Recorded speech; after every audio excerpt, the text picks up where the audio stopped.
This is She Creates Business, a podcast for wedding pros. Your host, Kinsey Roberts, interviews incredible women in the wedding industry who are making their mark and creating success on their terms. Join the conversation.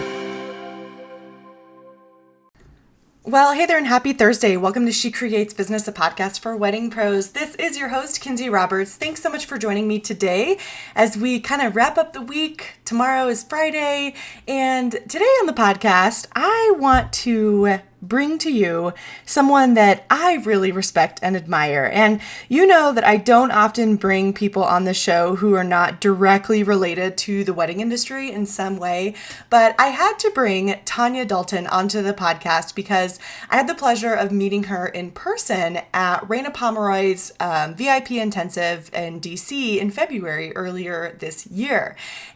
Or was it in March? No, it was the end of February. I can't remember. Either way, I had the pleasure of meeting Tonya Dalton in person and learning from her. She was kind of the co-facilitator of that VIP intensive.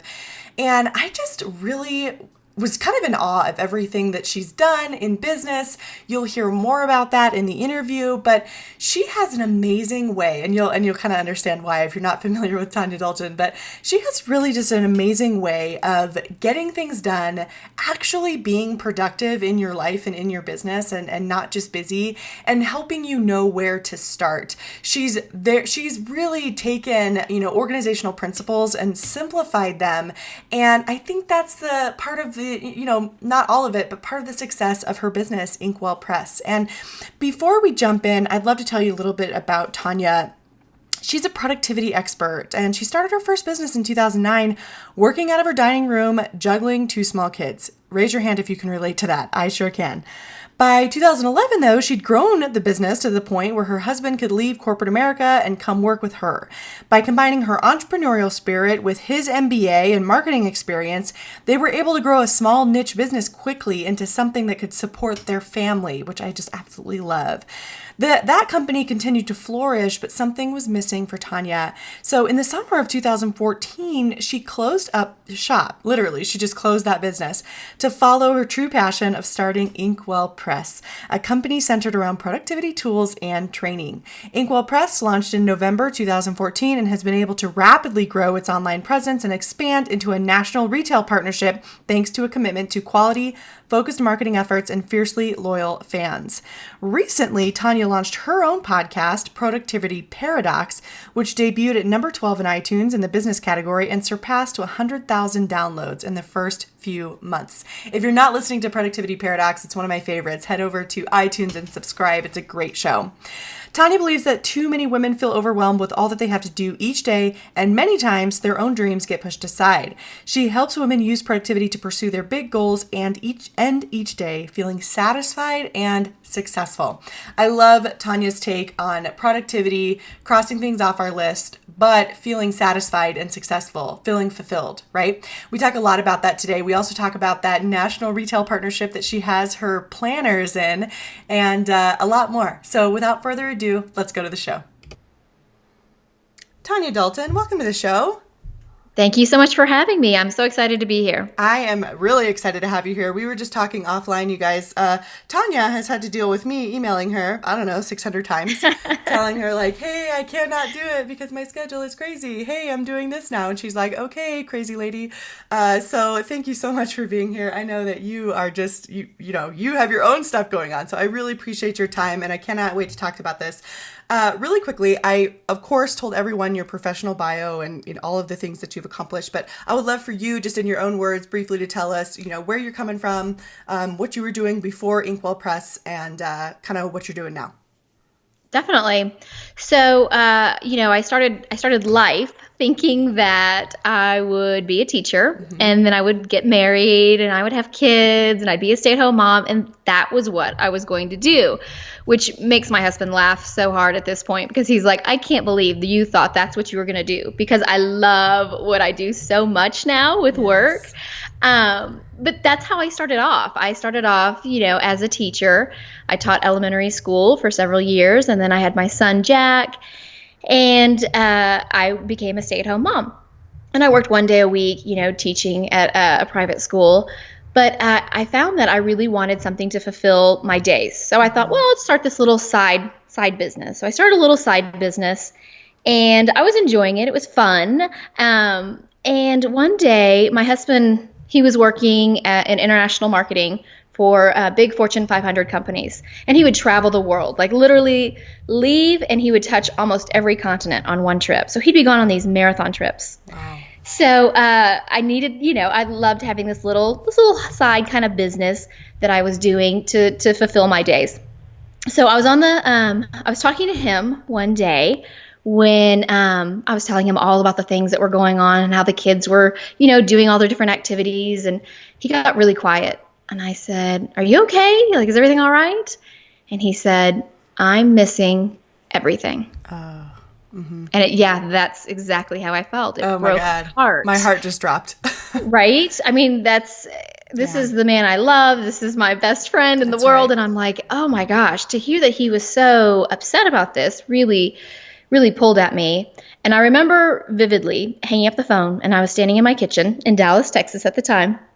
And I remember standing there in the kitchen and thinking to myself, okay, I'm going to change things around. I'm going to make it so that my husband can quit working in corporate America and come and work with me. I'm going to take this little side business. It was a total little tiny side business, and I'm going to grow it so that he can come and work with me, and then he can spend as much time with our family as he can. So within a year, that's what I did. What? And within a year. So I sat down that night and I created some productivity systems. I wrote out a business plan. I stayed up really late, and I just streamlined. And I figured out a way that I could make it work because I was still a stay-at-home mom with 2 kids and a husband who traveled for 3 or 4 weeks at a time. I was going to say. And I just figured out ways that I could make it work. So he came on to work with me at my business that I had started, and we were really happy working together. And we continue to be happy working together, but I was not terribly happy with the business I was doing. And I felt really fulfilled by working with him, but I did not feel fulfilled by the business itself. Mm-hmm. So I went to my husband and I said in 2013, I said, listen, I know this is our sole income. This is how we feed our kids. We pay our mortgage, but I'm not really happy with what we're doing. And he said, I'm not really fulfilled by this business either. So once again, I sat down and I figured out what were the things I was passionate about. I was passionate about education because I was a former teacher.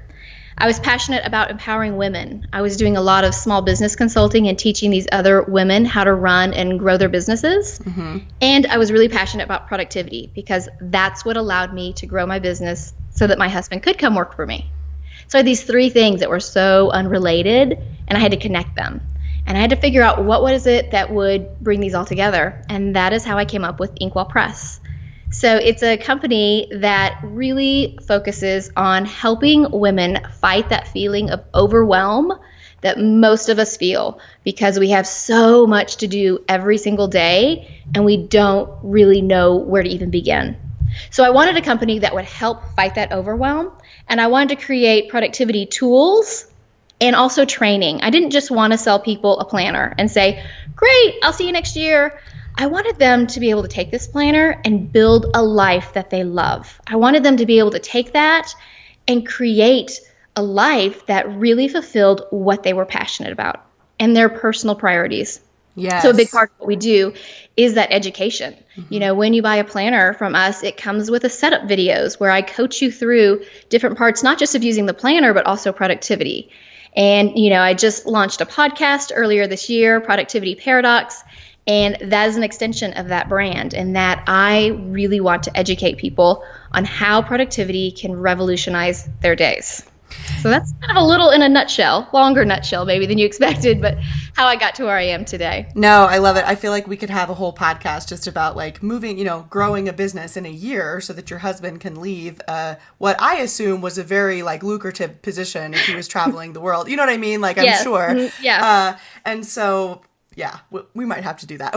We might have to do part 2. I'd love that. But yeah. So I want to know, like, let's do back up just a little bit. What are like two quick things that you did? I mean, you literally grew a business in a year, so your husband could quit his corporate job. So just really quickly, the two quick things you could touch on that you did that allowed you to do that. And I know what the business was. Could you just tell everybody what the business was that you were running before Inkwell Press? Certainly. Just briefly what it was.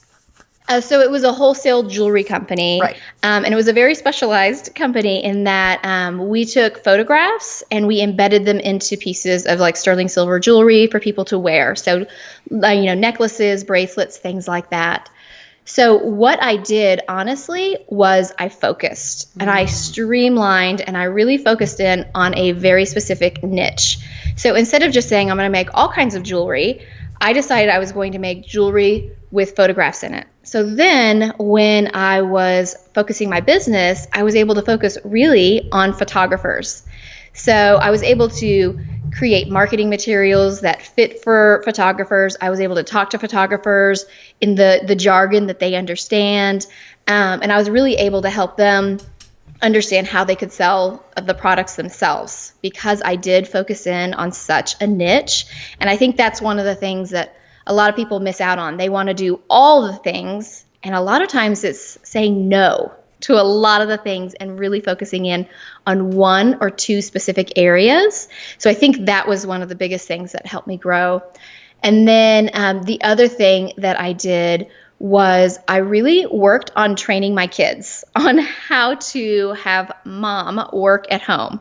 So I really, using my teaching background, I taught my kids how to handle it when I was on a phone call. I taught my kids how, what they needed to do while mom was in work mode, things like that. I think that that's one of the parts that a lot of people who work from home struggle with is they have this big distraction of their kids and they don't quite know how to create that harmony with having kids at the home and trying to work. So instead of just figuring out what the tasks were I needed to get done, I figured out processes. And that's a big part of what helps your business grow. It's not about checking tasks off your to-do list. It's about creating processes so that you can get those things done, so that you can really focus in on the things that are most important. Yes. Okay. So let's move to Inkwell Press. So once you just said like you wanted to educate people.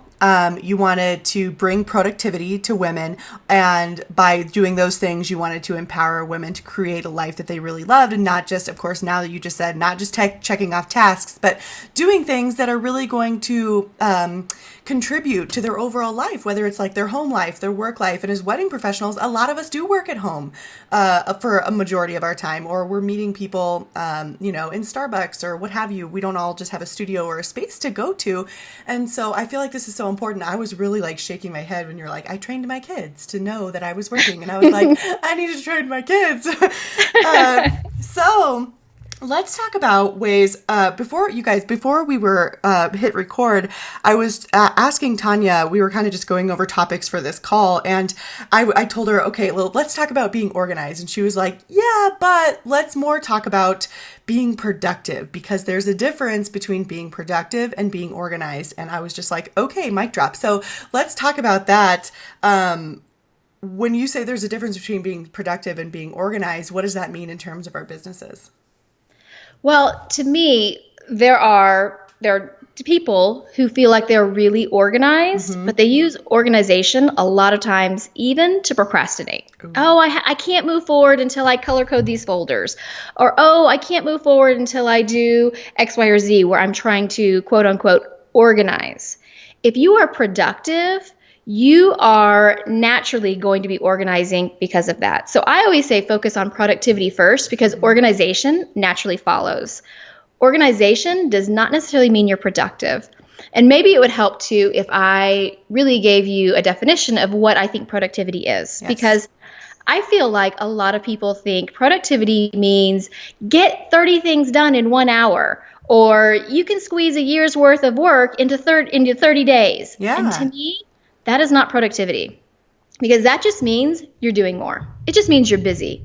And I feel with society today, there is this glorification of the word busy. I'm so very busy. I see that everywhere, and it drives me crazy, because busy does not necessarily mean you're getting the things done that are really important. It just means you're stressing yourself out. It means you're stretching yourself so thin and you feel this need to keep moving and keep going that maybe you're not really focusing on the things that matter the most. Because to me, true productivity is focusing in on your priorities and figuring out what those are so you can work on those and get rid of all that extra clutter, all that extra noise in your life, so that when you're working and you're being productive, you're doing the things that are really going to move the needle forward for your business, for your personal happiness, because really that's part of what life is all about, right? Is really being content and being happy.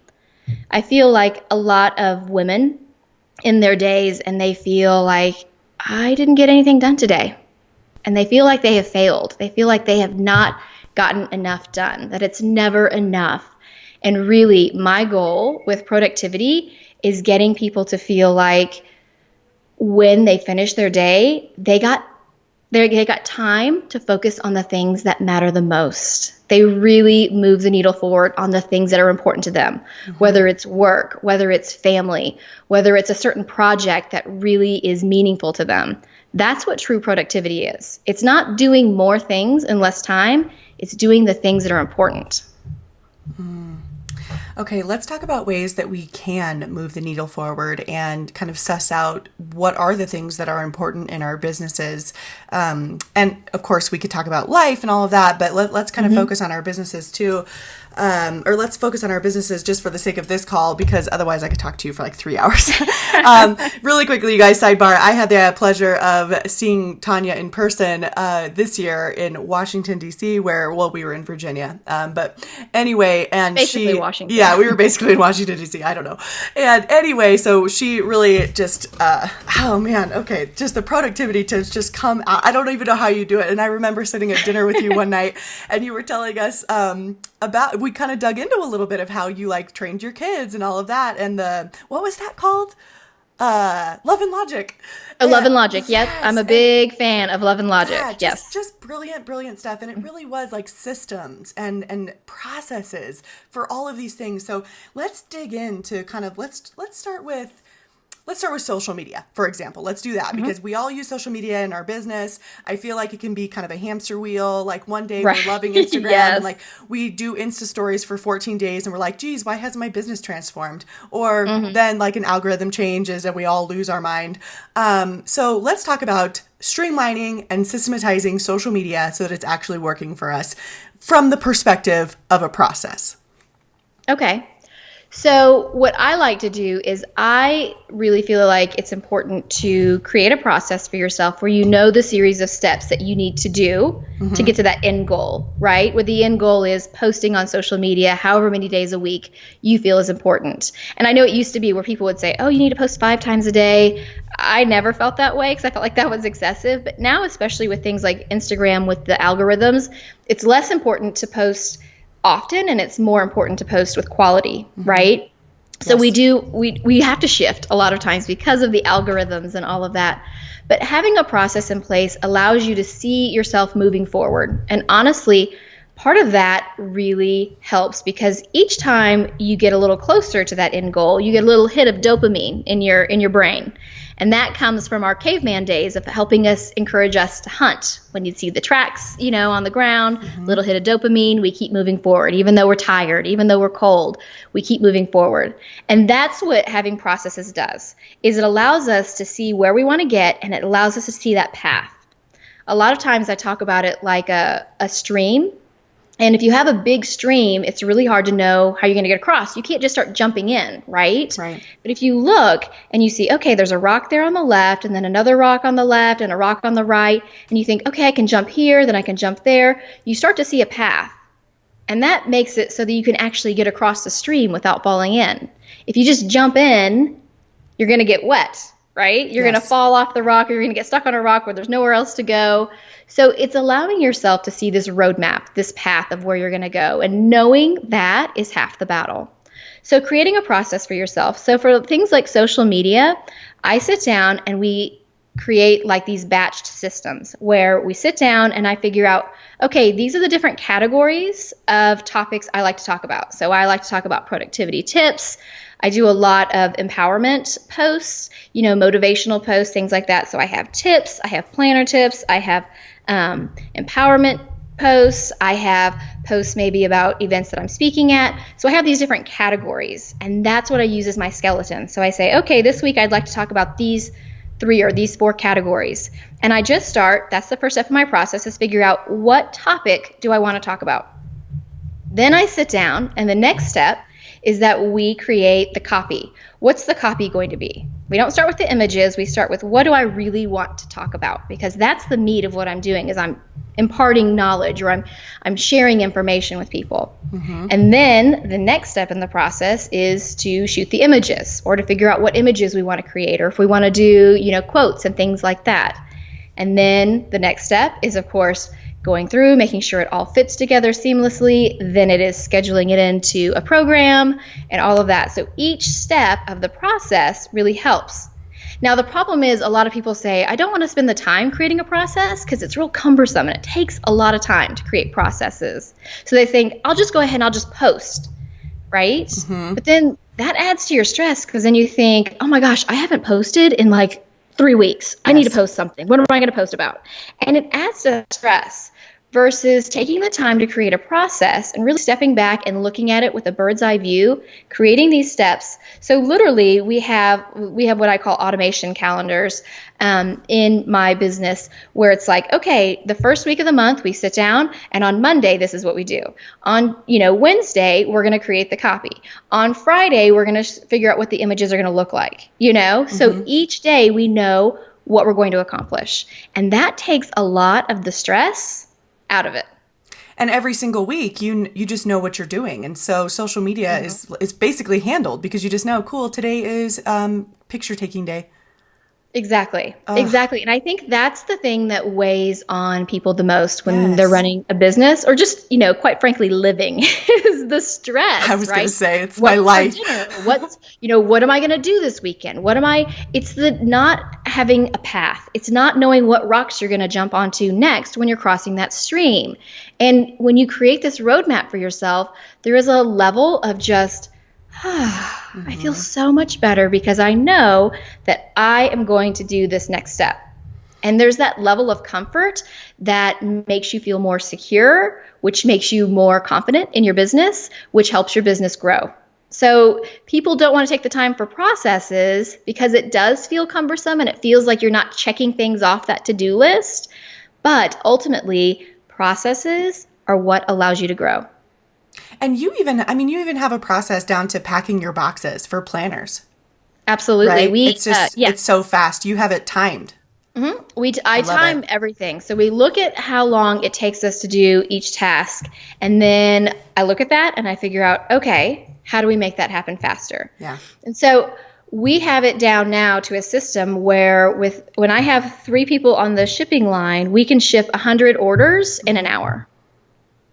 And when I tell you that we package them, you saw my packaging. Yep. It's not just like tossing something in a box with a, one of those bubble pack things. Oh my gosh, no. You wrap the books. They're, wrapped in bubble wrap. There's cards and inserts. There's a special gold foil card that goes in. So it's a pretty intensive wrapping process. But because we've created a system, it's almost like an assembly line system. It really takes a lot of that thinking out of it. And the thinking about things is what adds the stress, and it's what adds the time. So when you create a process, you take a lot of that stress and that thinking out of it. Yes. And I love what you said. You guys, how many of us know how much time it actually takes us to do something? Like, do you know how long it actually takes you to order flowers? Do you know how long it actually takes you to write out a timeline? Tonya knows exactly how much time it takes her to put out 100 boxes. Like, systems equal freedom, systems equal profitability. It just does. Like, I certainly don't know that. I wouldn't know how long it would take me to pack 100 boxes. And I'm not saying we all need to know that. Tonya does have experience experience in it. This is what she's passionate about, clearly. And you certainly do need to tune into the Productivity Paradox podcast as just a starting point, because it can feel overwhelming, because it does take time to create systems and processes and streamline. So just start with one thing. But I love what you said about we don't want to create processes because it feels like we didn't get anything done. But when when I'm just looking at these steps of your social media process, which is, what's the topic of the theme of the week? What's the copy? What is the message I want to impart? Okay, now I'm going to shoot the images. Now I'm going to schedule the posts. And at the end of all of those stepping stones, social media is done for an entire week. So It might feel like little chunks, but then it is finished. And this is kind of reminding me, I read an article the other day, and you talked a lot about Steve Jobs when we were in person, and it's like the billionaires who wear the same thing every day and they eat the same thing every day because they're like, I have to make literally $1 billion decisions today, so I'm not going to worry about whether I'm going to eat eggs or toast for breakfast. Yeah, it's the constraints. It's taking a lot of that extra thinking out of it. And that's really what the key is taking a lot of that thinking, because a lot of that thinking adds to your stress. And to what you were saying about the social media, not only is the social media calendar done so that I'm not stressed about it, but it's also done in the way that I really want it to be done. Yes. I'm really covering the topics that fulfill my brand, and they fulfill what I'm wanting to put forth into the world, right? I'm not just flying by the seat of my pants and just posting whatever because I feel like I haven't posted in a couple of days, right? Yes. And so not only does it clarify my message, but it makes it less stressful. And so my message becomes stronger. I love this. And I assume that I feel like I assume correctly that you have, quite the process and something very similar. And I'm imagining it feeds into what you share on social media for putting your podcast together and your planner launches, each quarter or whatever it is. That there's something that goes into that, because they all, you have this kind of machine happening. Is that accurate? Absolutely. Okay. Yes. So I set aside time to work on processes. Like I literally say, okay, I'm going to sit down and I'm going to create a process. And to me, it's not enough to create a process and then, it's not set it and forget it type of thing. Mm-hmm. It's like I create a process and then I'll put in my calendar, 2 months later, check in on how, such and such process is working, because do I need to tweak it? Is there a bottleneck? Is there something that's slowing down the system? Is it really working? It's not enough to have a process. The process really has to work for you. So I make sure that we go back and we assess it. Mm-hmm. I love that. So let's talk about, I have one really quick question that might seem like an oddball question, but Equal Press is a big business. You are in Office Depots all around the country, and and you also ship yourself. Is that right? That's correct. Yes. Okay. So we have planners in Office Depot, and then we also sell online. Yes. Mm-hmm. Yeah. And so I wonder how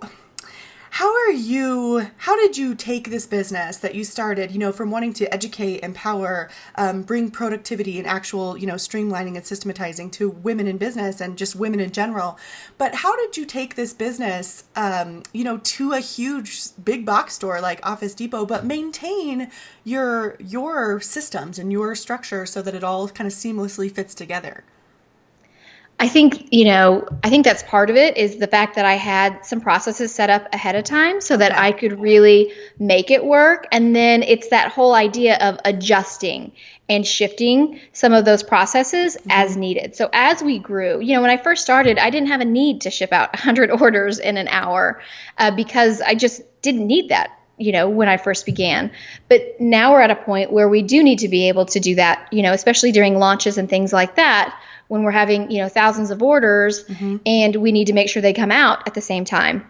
So it really is that questioning of yourself and what is working? What do I need to do to push myself to the next level? So, the way that I, packaged when I first started my business has evolved and it has changed. And I think that's one of the things that everyone has to keep in mind, is that you are evolving and you are changing, and that's a good thing. Right? Yes. As we grow, as different things happen in our lives, we have to be okay with shifting a little bit. And that's why you need to be constantly assessing. How am I doing here? Is this really working for me? Is this something that I really want to be doing? Those are all good questions to be asking yourself regularly.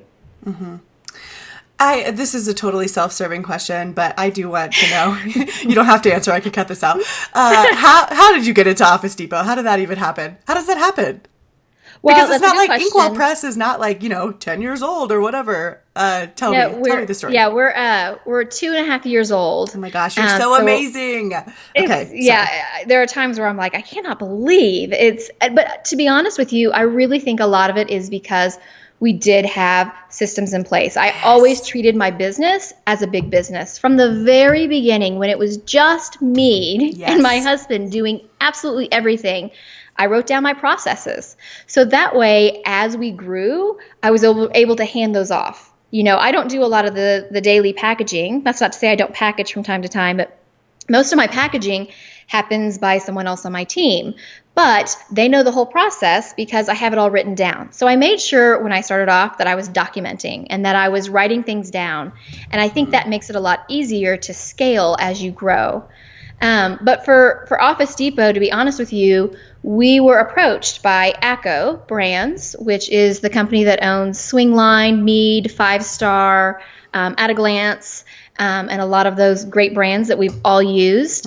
And they approached us because they saw that, again, we were doing something very different in the marketplace. Yes. So this is a company that's been in business, ACO's been in business since the 1800s, a long time. I was going to say Streamline too, for a long time.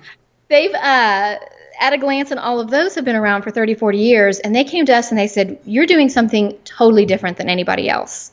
So again, it was that focusing and creating a niche for myself where our products don't look like anyone else's and our education, nobody else was doing anything like that.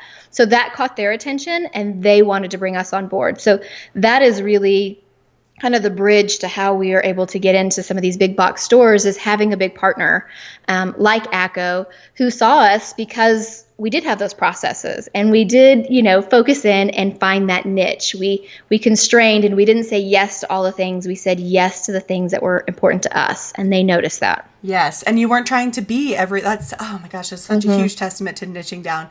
You're not trying to be everything to all the people because you can't. Then if you're everything to everyone, you're not anything. ACO would not have noticed you. They'd be like, oh, cute, another planner. There are hundreds of planner companies out there. And so that's the thing. It's really about making yourself unique, making yourself stand out. And part of that is focusing in on what is the niche that makes me unique and different. Yes. And similarly, like you just said, you did have the systems to scale your business quickly because I imagine that if you didn't, when they did come calling, if you were like, I don't know, what's your bottom line? How many planners are you putting out every year? Like, what are your expenses? What are your fixed costs? All of that, if you didn't have all of that information ready to go in an organized manner and all of these things you've been documenting, they'd been like, okay, call us when you're ready or actually don't at all. See you later. Don't bother calling. Yes. I mean, and that was the thing is literally we received an email from them and I remember reading the email saying like, what? Is this like a prank? Right? So it wasn't like we were prepared for it. They said, can you send us over some of your information? We'd love to meet with you. And so within, 12 hours, I'm able to give them all the information they required. So that to me probably is the first test that they put you through. Are you organized enough that you have this information? Are you organized enough that you can answer these questions for us and all of those things? So there's something to be said for being prepared. You don't know when that opportunity is really going to knock. But that said, you don't have to say yes to every opportunity that comes your way. It really is about figuring out what is important to you. And I'll share a story with you really quickly, but yes, we had a really big business. We had Walmart who wanted us to come and pitch to them. I just got goosebumps. Sorry. Okay, keep going. Yeah. Well, to be honest with you, I mean, it's a big opportunity and it's very exciting. But in thinking about where we are right now and the direction I'm wanting to go in, we didn't feel at this point that was the right fit for us. That's not to say it won't be later on, but right now we were like, we really are wanting to grow with our education and we're wanting to we're going to have courses coming out later this year and we're going to be doing some things with that. We didn't feel like that was the right time. So it really is a matter of looking at what are your priorities and sometimes saying no to these really big opportunities because you have other ideas in mind of what's important to you at this moment. Oh my gosh. That is so brilliant. And when you know exactly what you want, you guys, you can say no to Walmart and feel good about it. You can. It's so brilliant. And because I think that, when a big opportunity comes in, I would love for you to tell us what you think about this. When a big opportunity comes in like this, with the Tonya of let's say 2012 Tonya, before you left your custom jewelry business, and you were kind of not excited about it, and you were maybe looking for something else to fulfill your passion, would like 2012 Tonya have said yes just to get away from that because you weren't passionate about that? Or do you feel like that was an easier decision because you put all of these systems and processes in place for Inkwell? Yeah, that's a good question. That's a really good question because it feels like that probably would have been an easy choice to say yes. I'll say yes to anything. But I knew when I was starting to feel unhappy that I wanted to do something that truly fulfilled me, that made me feel happy to get up in the morning, that when my head hit the pillow at the end of the day, I felt like I had made a difference and that I had moved forward towards what I want to put forth in the world. So when we made that decision that I was going to close that business, I really set aside time.